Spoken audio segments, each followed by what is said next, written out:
നമസ്കാരം. ബ്ലിസ്ഫുൾ മലയാളിയുടെ മറ്റൊരു വീഡിയോയിലേക്ക് എല്ലാവർക്കും സ്വാഗതം. അപ്പോൾ കഴിഞ്ഞ വീഡിയോയിൽ ഒരുപാട് 100-ലധികം കമന്റ്സും കാര്യങ്ങളും വന്നു. അപ്പോൾ ഞാൻ വിചാരിച്ചു എന്നാൽ എന്തുകൊണ്ട് ഒരു വീഡിയോ തന്നെ ചെയ്യാം. കാരണം അതിനെല്ലാം ഇൻഡിവിജ്വലായിട്ട് റിപ്ലൈ കൊടുക്കുന്നതിന് വരെ ഒന്നെങ്കിൽ ഈ ഒരു ലിങ്ക് അങ്ങ് ഇട്ട് കൊടുത്താൽ മതിയല്ലോ, അല്ലെങ്കിൽ ഈ വീഡിയോ കാണുമ്പോഴേക്കും അവർക്കെല്ലാം മനസ്സിലാവും എന്നുള്ള രീതിയിൽ. അതായത് കോമൺ ആയിട്ട് വന്ന ക്വസ്റ്റ്യൻസ് എന്ന് പറയുന്നത്, ചേട്ടാ ഈ കോളേജിൽ പഠിച്ച ഇനിയിപ്പോൾ നമുക്ക് PGWP കിട്ടുമോ, അതായത് പോസ്റ്റ് ഗ്രാജുവേറ്റ് വർക്ക് പെർമിറ്റ് കിട്ടുമോ, അതായത് ഫ്ലെമിങ്ങിൽ പഠിച്ചാൽ, കൺഫെഡറേഷനിൽ പഠിച്ചാൽ, അല്ലെങ്കിൽ കൊണസ്റ്റോക്കിൽ പഠിച്ചാൽ, അങ്ങനെ ഒരുപാട്, അല്ലെങ്കിൽ ലാംപ്ടണിൽ പഠിച്ചാൽ, ഇങ്ങനെ ഒരുപാട് ഡൗട്ടുകൾ.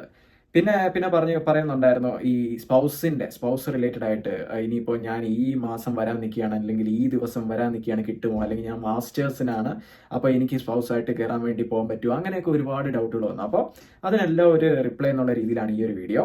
അപ്പോൾ ഒന്നാമത്തെ കാര്യം എന്ന് പറയുന്നത്, ഇവിടെ ഓൾറെഡി നിൽക്കുന്നവരാണെന്നുണ്ടെങ്കിൽ നിങ്ങൾ പേടിക്കേണ്ട ആവശ്യമില്ല എന്നുള്ളതാണ്. കാരണം ഈ ഒരു PGWP കൊടുക്കുന്നതാണെന്നുണ്ടെങ്കിൽ തന്നെ ഈ ഒരു സെപ്റ്റംബർ 1 ശേഷമാണ് അത് വരുന്നത് എന്നാണ് അതിൽ മാർക്ക് മില്ലർ പറഞ്ഞിരിക്കുന്നത്. അതായത് ഇമിഗ്രേഷൻ്റെ സിറ്റിസൺഷിപ്പും ഇമിഗ്രേഷൻ്റെയൊക്കെ മിനിസ്റ്റർ പറഞ്ഞിരിക്കുന്നത് അങ്ങനെയാണ്. അതായത് ഇപ്പോൾ ഓൾറെഡി എൻറോൾ ആയിരിക്കുന്നവർക്ക് ബാധിക്കില്ല, ഇനി സെപ്റ്റംബറിൽ വരുന്നത്. അപ്പോൾ കുറച്ച് പേര് ചോദിച്ചു ഈ മെയ്യിൽ വരുന്നവർക്ക് ബാധകമാണോ? സെപ്റ്റംബർ എന്നാണ് അതിൽ പറഞ്ഞിരിക്കുന്നത്. അപ്പോൾ മെയ് ഇൻടേക്കിൽ വരുമ്പോഴേക്കും അത് ബാധിക്കില്ല എന്നാണല്ലോ അതിൻ്റെ ഒരു അർത്ഥം. നമ്മളാരും ആദ്യം തന്നെ പറയട്ടെ, ഞാനൊരു ഇമിഗ്രേഷൻ കൺസൾട്ടൻറ്റോ അല്ലെങ്കിൽ എഡ്യൂക്കേഷൻ കൺസൾട്ടൻറ്റോ ഒന്നും അല്ല. എനിക്ക് അറിയാവുന്ന കാര്യങ്ങൾ പറയുന്നു, അത് കറക്റ്റായിട്ട് ഇതിൽ കണ്ടത് വെച്ചിട്ട് പറയുന്നു എന്നുള്ളതാണ്. കുറച്ചുകൂടെ മനസ്സിലാക്കാൻ എളുപ്പത്തിന്, നിങ്ങൾക്ക് മനസ്സിലാവാൻ എളുപ്പത്തിന് വേണ്ടിയിട്ട് ഞാനിങ്ങനെ പറയുന്നു എന്ന് മാത്രം. അപ്പോൾ മെയ് ഇൻടേക്കിൽ വരുന്നവർക്ക് അത് ബാധകമാണോ? എനിക്ക് തോന്നുന്നില്ല. കാരണം സെപ്റ്റംബർ 1 മുതലാണ് ഇത് ഇംപ്ലിമെൻ്റ് ആവാൻ പോകുന്നത്. അപ്പോൾ ബാധകമല്ല എന്നുള്ളതാണ് എനിക്ക് അറിയാനായിട്ട് സാധിച്ചത്. അതുപോലെ തന്നെ ഇപ്പോൾ പഠിക്കുന്നവരാണെന്നുണ്ടെങ്കിൽ അവർ വറി ചെയ്യേണ്ട ആവശ്യമേ ഇല്ല. കാരണം അവർ ഇത്രയും മുടക്കി വന്ന് ഇപ്പോൾ അവരങ്ങ് മാറ്റി ഈ ഒരു റൂൾസ് ഒക്കെ പെട്ടെന്ന് മാറ്റി കഴിഞ്ഞാൽ മണ്ടന്മാരാകത്തില്ല. അപ്പോൾ അങ്ങനെയല്ല, ഇനി വരുന്നവരാണ് ശ്രദ്ധിക്കേണ്ടത് എന്നുള്ളതാണ്. അപ്പോൾ മെയ് കുഴപ്പമില്ല എന്നുള്ളതാണ്, നോട്ട് ചെയ്തോളൂ. സെപ്റ്റംബർ മുതലാണ് മാറുന്നത് എന്നാണ് അതിൽ പറഞ്ഞിരിക്കുന്നത്, സെപ്റ്റംബർ 1 മുതൽ. ഓക്കെ. പിന്നെ കുറച്ച് പേരുടെ ഡൗട്ട്സ് എന്ന് പറഞ്ഞു കഴിഞ്ഞാൽ ഈ സ്പൗസിൻ്റെത്, ചേട്ടാ ഇതുപോലെ മാസ്റ്റേഴ്സ് എടുക്കാനായിട്ട് വരികയാണ്, അല്ല അപ്പോൾ എനിക്ക് സ്പൗസിൽ കയറി വരാൻ പറ്റുമോ എന്ന് പറഞ്ഞ് ചോദിക്കുന്നുണ്ട്. അപ്പോൾ തീർച്ചയായിട്ടും അതിൽ പറയുന്നുണ്ട്, ഇപ്പോൾ യൂണിവേഴ്സിറ്റി ലെവലിൽ പഠിക്കുകയാണ്, ഇപ്പോൾ സയൻസ്, ലോ, മാസ്റ്റേഴ്സ്, അങ്ങനെ അതിൽ ഞാൻ കഴിഞ്ഞ വീഡിയോയിൽ തന്നെ അത് പറഞ്ഞിട്ടുണ്ട്. ആ ഒരു ഭാഗം ശ്രദ്ധിക്കാതെ പോയതാണോ എന്ന ഉറപ്പ് വരുത്താൻ വേണ്ടി ഒന്നുകൂടെ ചോദിച്ചതാണോ എന്നറിയില്ല. അതൊന്നുകൂടെ കേട്ട് കഴിഞ്ഞാൽ തന്നെ വ്യക്തമായിട്ട് അതിൽ പറയുന്നുണ്ട് ഏതൊക്കെ ആളുകൾക്കാണ് ഇനി സ്പൗസിൽ വരാൻ പറ്റുന്നത്, ഏതൊക്കെ ആളുകൾക്കാണ് വരാൻ പറ്റാത്തത് എന്നുള്ളത്. അതിൻ്റെ കൂടെ തന്നെ ഒരു കാര്യം പ്രത്യേകം പറയേണ്ടതായിട്ടുണ്ട്. ഈ ഒരു സ്പൗസിൻ്റെത് അത് ഇവർ കൊണ്ടുവന്നിട്ടില്ല, ഉടനെ തന്നെ കൊണ്ടുവരുമെന്നാണ് പറഞ്ഞിരിക്കുന്നത്. അതിൻ്റെ അർത്ഥം വരാൻ നിൽക്കുന്നവരാണെന്നുണ്ടെങ്കിൽ എത്രയും പെട്ടെന്ന് കാര്യങ്ങൾ ശരിയാക്കുക എന്ന് പറഞ്ഞിട്ട്, എടിപിടി എന്ന് പറഞ്ഞിട്ട് ഇല്ലാത്ത കടം അല്ലെങ്കിൽ ഇല്ലാത്ത പൈസ ഒപ്പിച്ച് ലോൺ അങ്ങനെ ഓരോന്നൊക്കെ ചെയ്തിട്ട് വരാനായിട്ട് ദയവ് ചെയ്ത് നിൽക്കരുത്. അതായത് ഈ എന്താ പറയുക, നമുക്ക് സാവധാനം ഉണ്ട് ചെയ്യാനെന്നുണ്ടെങ്കിൽ മാത്രം ചെയ്യുക, അല്ലാതെ എടിപിടി എന്ന് പറഞ്ഞിട്ട് ചെയ്ത് കഴിഞ്ഞാൽ നമ്മളാകെ വലഞ്ഞു പോകും.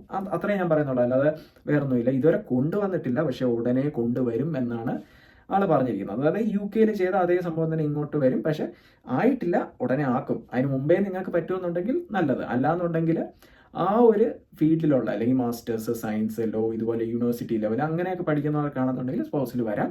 അല്ലാതെ PG ഡിപ്ലോമ അല്ലെങ്കിൽ UG ഡിപ്ലോമ കോളേജസിൽ അങ്ങനെ പഠിക്കുന്നവർക്കാണെങ്കിൽ കൊണ്ടുവരാൻ പറ്റില്ല എന്നുള്ളതാണ് ആ വീഡിയോയിൽ ഞാൻ വ്യക്തമായിട്ട് പറഞ്ഞിരിക്കുന്നത്.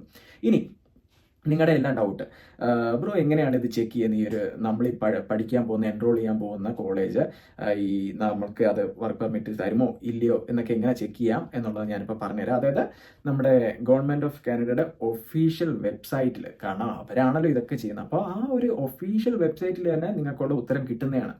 അതെന്താ ചെയ്യേണ്ടതെന്ന് വെച്ച് കഴിഞ്ഞാൽ, നിങ്ങൾ ജസ്റ്റ് ആ ഒരു ഒഫീഷ്യൽ വെബ്സൈറ്റിലോട്ട് പോവുക. അതിൻ്റെ ആ ഒരു ലിങ്ക്, ആ ഒരു എങ്ങനെ ഇത് ചെക്ക് ചെയ്യാം എന്നുള്ളതിൻ്റെ ലിങ്ക് ഞാൻ താഴെ ഡിസ്ക്രിപ്ഷനിൽ, അതുപോലെ തന്നെ അല്ലെങ്കിൽ നമ്മുടെ ഫസ്റ്റ് കമൻ്റായിട്ട് പിൻ ചെയ്ത് വെച്ചിരിക്കുക. അതിൽ കയറി നോക്കിയിട്ട് നിങ്ങളുടെ കോളേജിൻ്റെ പേരും കാര്യങ്ങളും അടിച്ചു കഴിഞ്ഞാൽ നിങ്ങൾക്ക് കറക്റ്റായിട്ട് കാര്യങ്ങൾ മനസ്സിലാകും. ഞാൻ പറഞ്ഞ പോലെ നമ്മുടെ ആ ഒരു കോളേജിൻ്റെ കാര്യങ്ങൾ മനസ്സിലാക്കാൻ നമുക്കിവിടെ ഒരു സെക്ഷൻ ഉണ്ട്. അപ്പോൾ ഇവിടെ നമുക്കിപ്പോൾ ഉണ്ടായത് തന്നെ ഇടാം.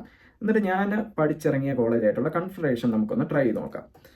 കൺഫെഡറേഷൻ അടിക്കുമ്പോഴേക്കും എന്താ ഇവിടെ സംഭവം വന്നിട്ടുണ്ട്. ഞാൻ തണ്ടർബേയിലാണ് പഠിച്ചത്, അപ്പോൾ അവിടെ മെയിൻ ക്യാമ്പസ് ആണ്, അവിടെ ഓഫർ ചെയ്യുന്നുണ്ട്, എലിജിബിൾ ആണ് എന്നുള്ളത് കൊടുത്തിട്ടുണ്ട്.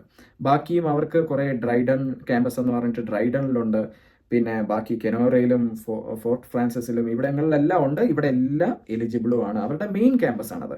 ഇനി നമുക്കത് ഫാൻ ഷോ എടുത്ത് നോക്കാം. അപ്പോൾ ഫാൻ ഷോ കോളേജിൽ നിന്ന് അടിക്കുമ്പോൾ തന്നെ നമ്മുടെ ലണ്ടൻ മെയിൻ ക്യാമ്പസ് അവിടെ കൊടുക്കുന്നുണ്ട് എന്നുള്ളത് വ്യക്തമായിട്ട് തന്നെ കൊടുത്തിട്ടുണ്ട്.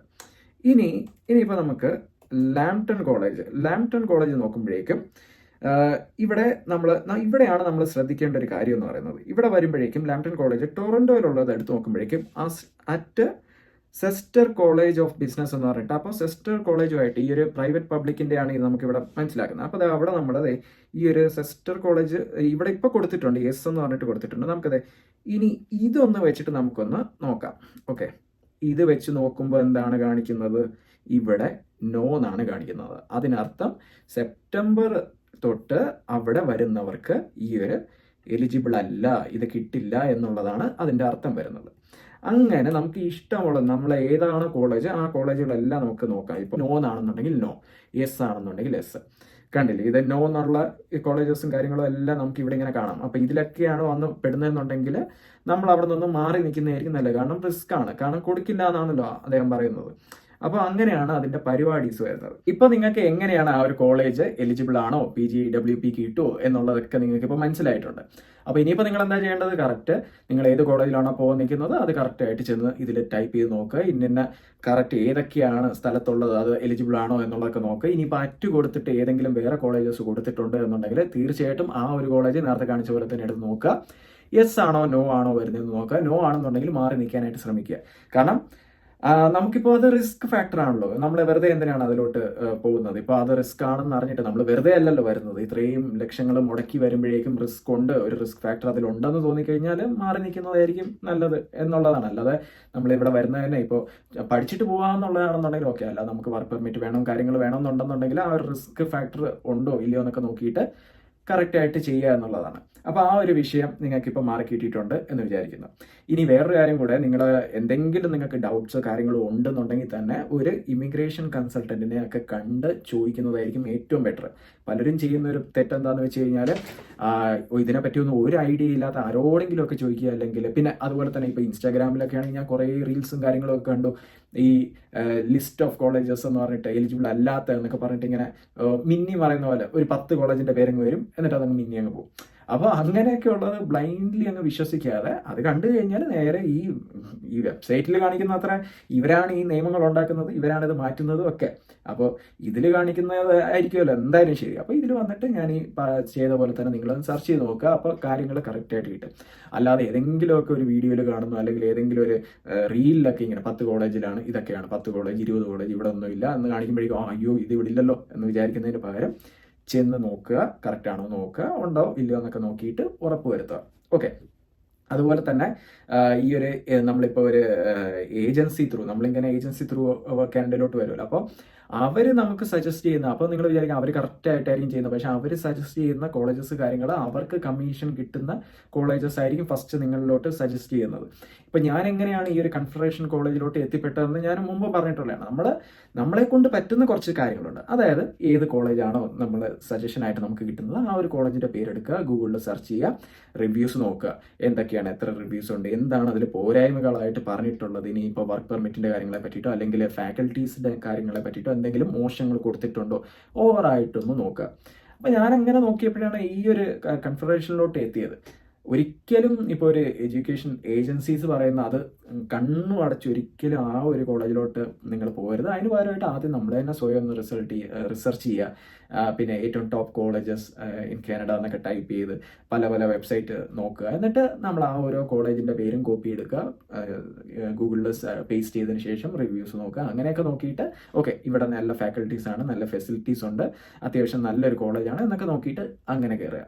അല്ലാതെ ഫീസ് കുറവാണ്, നമുക്ക് കാര്യം നടക്കുമല്ലോ എന്ന് പറഞ്ഞിട്ട് ഏതെങ്കിലും ഒന്നിൽ പോയി കഴിഞ്ഞാൽ ഇതുപോലെയുള്ള പ്രശ്നങ്ങൾ, ഈ ഒരു പോസ്റ്റ് ഗ്രാജുവേറ്റ് വർക്ക് പെർമിറ്റ് കിട്ടാതെയൊക്കെ വന്നു കഴിഞ്ഞാൽ അത് പ്രശ്നമാവും. പിന്നെ പലയിടത്തും തോപ്പിക്കുന്നുണ്ട് അല്ലെങ്കിൽ ഭയങ്കര മോശമാണ് എന്നൊക്കെ പറഞ്ഞ് കേൾക്കാറുണ്ട്. അപ്പോൾ നമ്മൾ കറക്റ്റായിട്ട് നോക്കിയും കണ്ടുമൊക്കെ ചെയ്തു കഴിഞ്ഞാൽ അത്രയും നല്ലത്.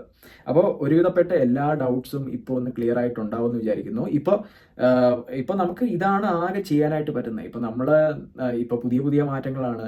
അതുപോലെ തന്നെ ഞാൻ ആദ്യമേ പറഞ്ഞു, ഈ ഇമിഗ്രേഷനോ അല്ലെങ്കിൽ ഒരു എഡ്യൂക്കേഷണൽ കൺസൾട്ടൻറ്റോ ഒന്നുമല്ല അപ്പോൾ നമുക്കറിയാവുന്ന വിഷയങ്ങൾ ഇത്രയാണ്. ഇത് എത്രയും നന്നായിട്ട് നിങ്ങളെ മനസ്സിലാക്കാൻ പറ്റുന്നോ അതുപോലെ എനിക്ക് മനസ്സിലാക്കി തരാൻ പറ്റിയിട്ടുണ്ട് എന്ന് വിചാരിക്കുന്നു. അതുപോലെ തന്നെ സ്പൗസിന്റെ ആണെന്നുണ്ടെങ്കിൽ ഇപ്പോൾ നിങ്ങൾക്ക് ഒരു ഐഡിയ കിട്ടിയിട്ടുണ്ടാവും. ഇപ്പോൾ ഇവിടെ നിൽക്കുന്നവർക്ക് ഒരു പ്രശ്നവും ഇല്ല. ഇപ്പോൾ ഇനി വരാനായിട്ട് നിൽക്കുന്നവരാണെന്നുണ്ടെങ്കിൽ എത്രയും പെട്ടെന്ന് കാര്യങ്ങൾ നടക്കുമെന്നുണ്ടെങ്കിൽ എത്രയും പെട്ടെന്ന് വരിക. അല്ല ഇനി കഴിഞ്ഞു പോവുകയാണ് എന്നുണ്ടെങ്കിൽ നേരത്തെ പറഞ്ഞ പോലെ തന്നെ ആ ഒരു ലിസ്റ്റിൽ പറഞ്ഞിട്ടുണ്ട് ഏതൊക്കെ ആളുകൾക്കാണ് വരാൻ പറ്റുന്നത്, എന്നെന്ന മേഖലയിൽ പഠിക്കുന്നവർക്കാണ് വരാൻ പറ്റുന്നത് എന്ന് ഞാൻ ഓൾറെഡി ആ ഒരു വീഡിയോയിൽ പറഞ്ഞിട്ടുണ്ട്. അത് ഒന്നുകൂടെ വ്യക്തമായിട്ടിരുന്ന് കണ്ടു കഴിഞ്ഞാൽ കാര്യങ്ങൾ മനസ്സിലാവും.